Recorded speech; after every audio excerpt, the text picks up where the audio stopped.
빈센트 빌럼 반 고흐는 네덜란드의 화가로서 서양 미술사상 가장 위대한 화가 중 한 사람이다.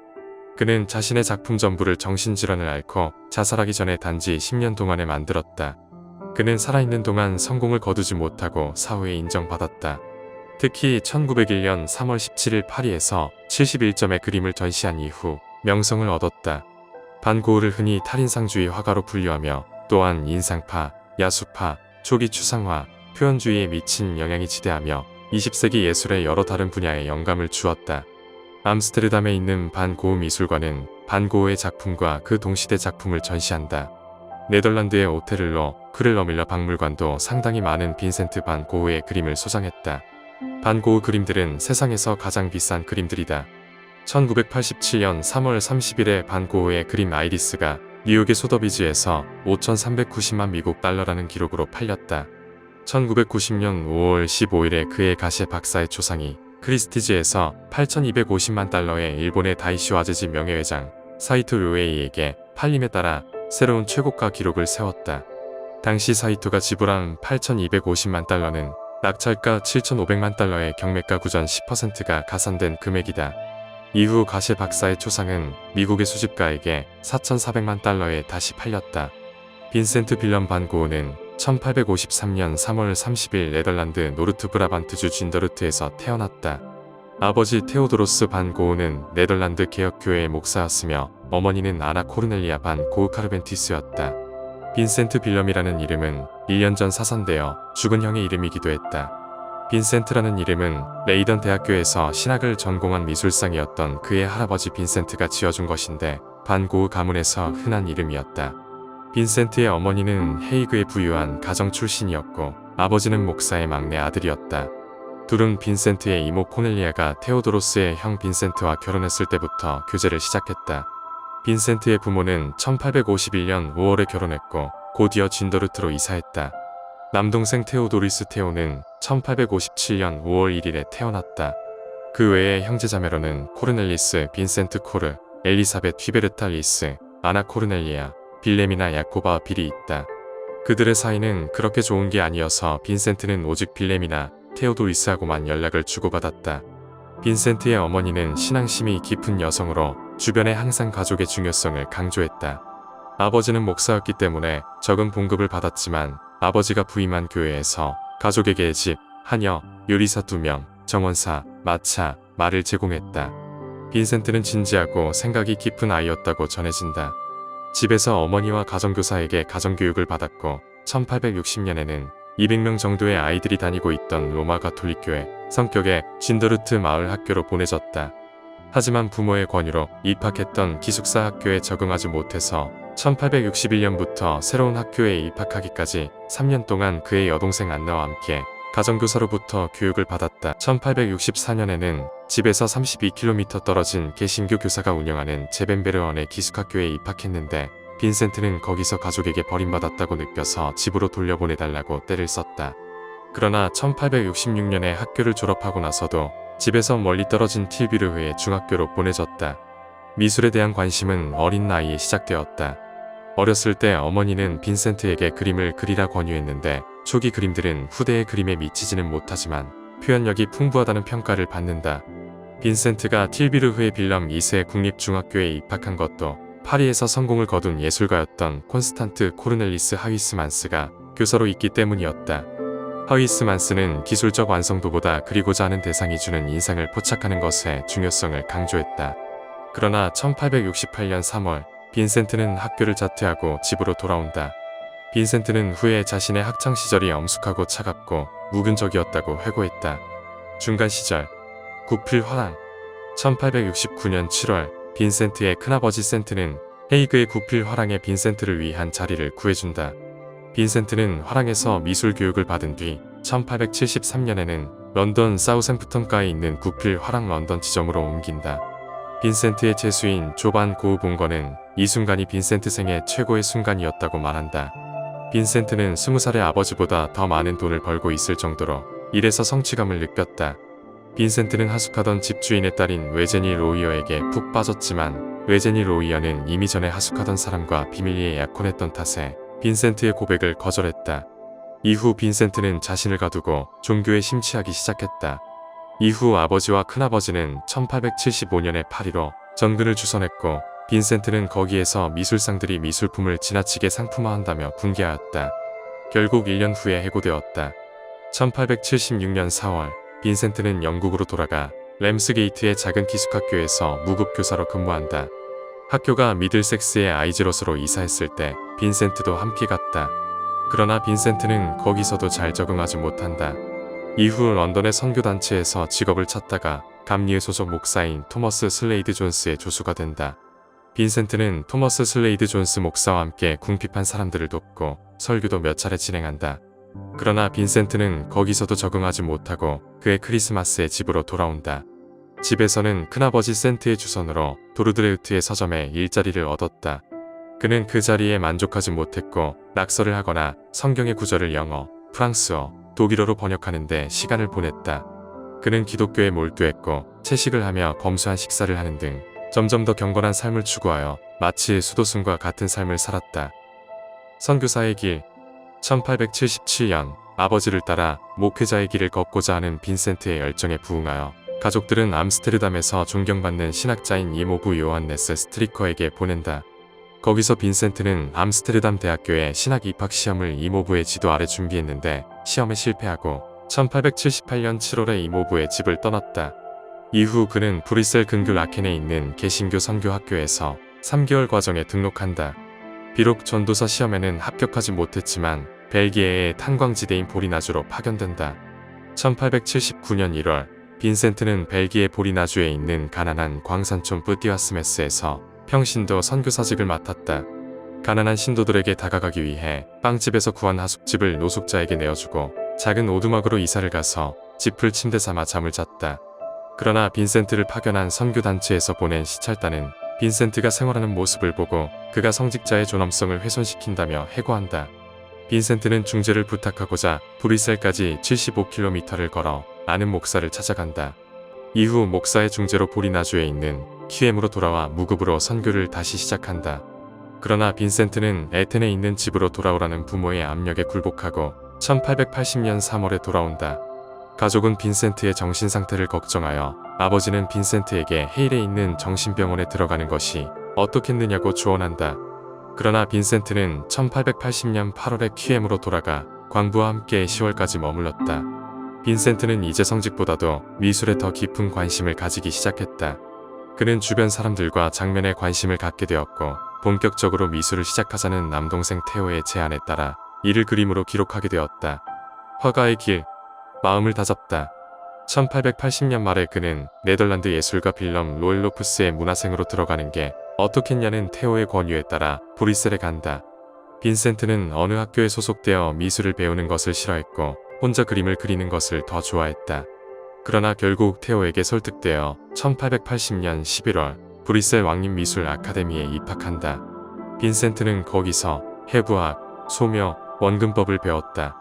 이듬해 빈센트는 1881년 4월 에텐으로 완전히 돌아온다. 빈센트는 거기서 그림을 계속 그렸는데 이웃의 초상화를 그려주곤 했다. 1881년 8월 과거 암스테르담에서 신세를 졌던 이모부 요한네스 스트리커의 딸 코넬리아 키보스 스트리커가 집에 방문한다.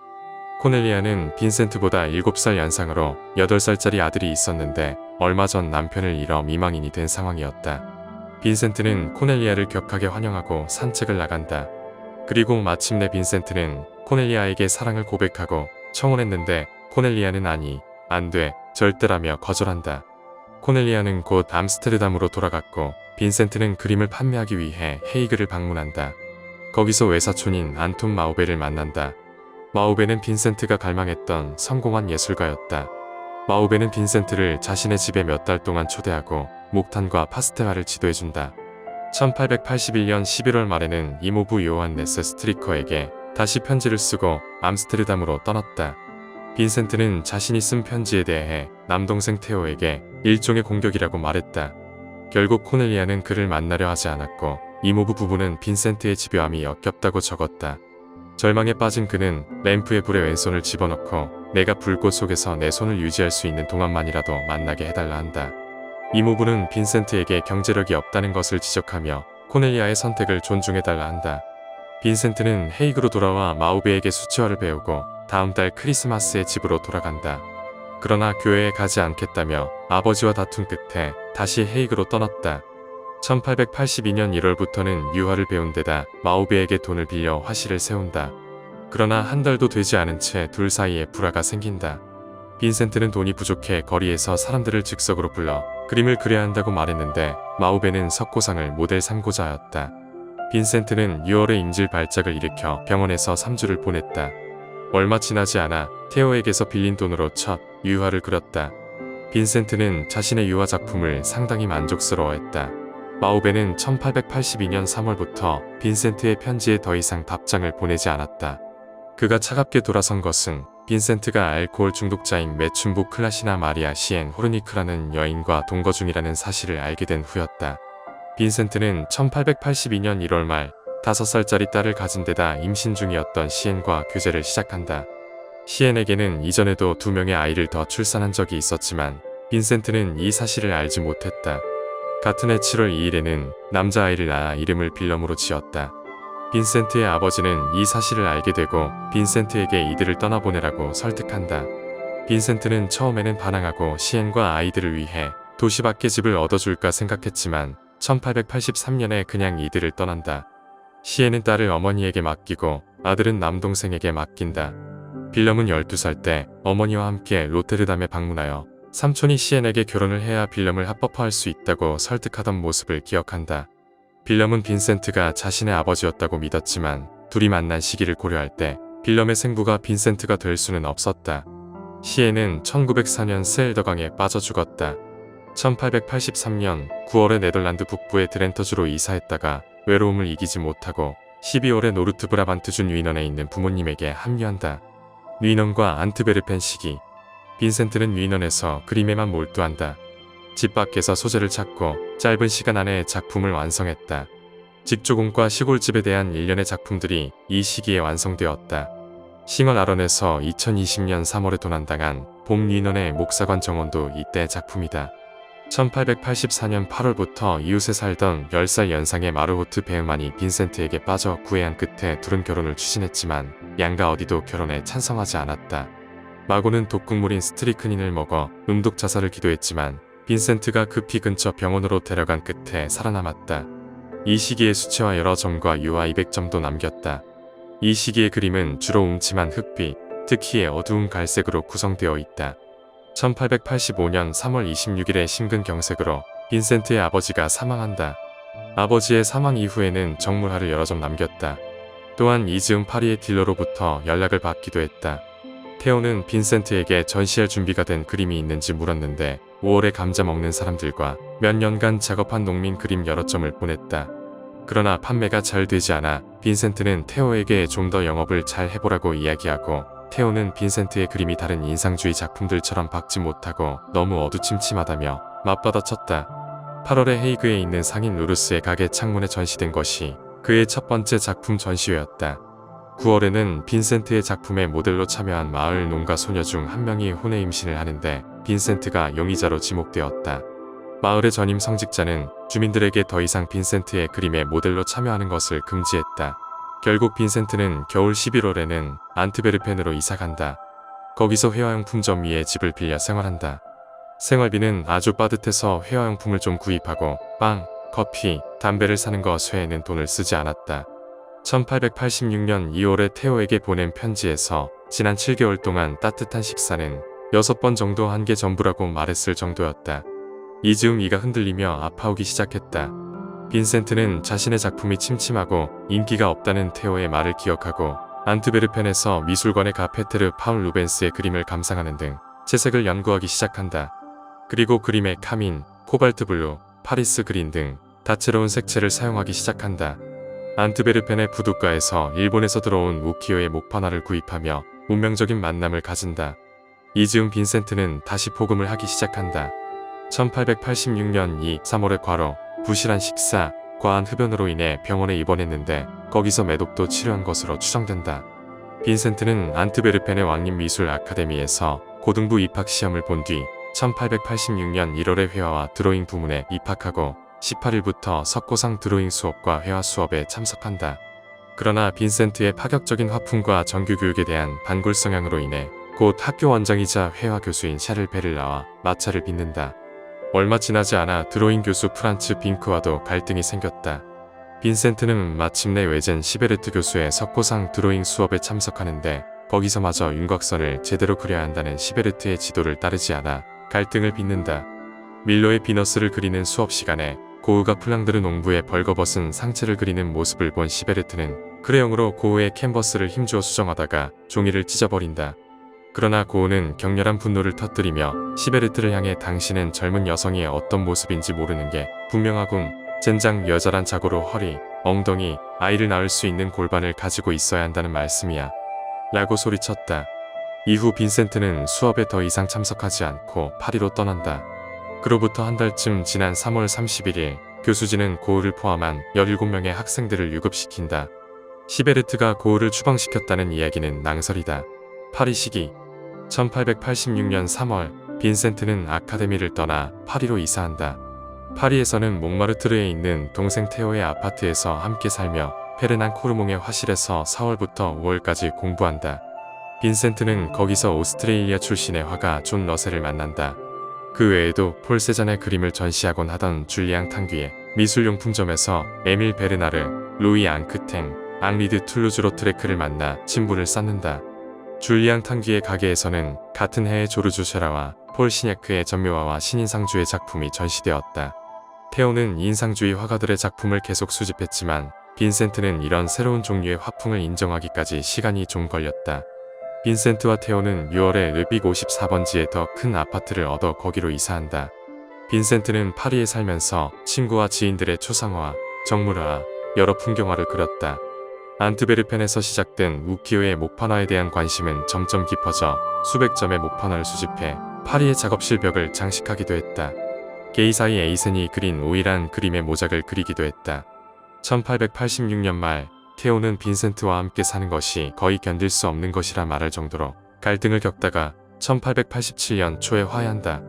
빈센트는 파리의 북서쪽 교회인 아니에르 슈르센으로 이사를 갔고 그곳에서 시냐크를 알게 되었다.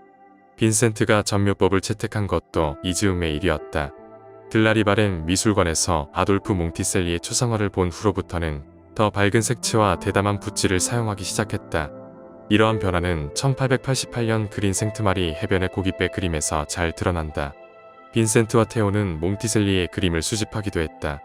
아니에르 슈르센에 있는 동안 빈센트는 센강을 가로지르는 다리를 포함하여 공원, 식당 등 여러 풍경화를 그렸다. 1887년 11월 테오와 빈센트는 파리에 막 도착한 폴 고겐과 친구가 되었다. 그의 말에는 베르나르, 앙크탱, 툴루즈로트레크와 함께 몽마르트르의 43번 가트 클리시 거리에 있는 그랑부용 레스토랑 뒤 샬레에서 전시회를 열었다. 베르나르는 이 전시회가 파리의 다른 어떤 전시회보다 앞서 있었다고 썼다.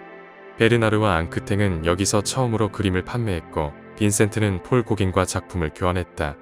이들은 전시회에서 예술과 사회에 대한 논의를 이어나갔는데 카미유 피사로, 조르주 쉐라, 폴 시냐크와 같은 전시회 방문객들도 이 논의에 참여했다. 1888년 2월 2년 동안 200점 이상의 그림을 그린 빈센트는 요양을 위해 파리를 떠났다. 출발 몇 시간 전 테오와 함께 쇠라의 화실을 처음이자 마지막으로 방문했다. 1888년 12월 23일에 그는 아르레 사창가에 있는 매춘부에게 자신의 왼쪽 귀 조각을 건넸다. 고흐는 매춘부의 신고를 받고 그의 집에 도착한 경찰에 의해 1889년 5월 8일 생레미의 한 정신병원으로 이송되었다. 사망 1890년 7월 29일 고흐는 정신병으로 인한 자살로 숨을 거두었다. 그러나 고흐가 정말 자살을 했는지에 대해서는 현재까지도 전문가들 사이에서 의견이 분분하다.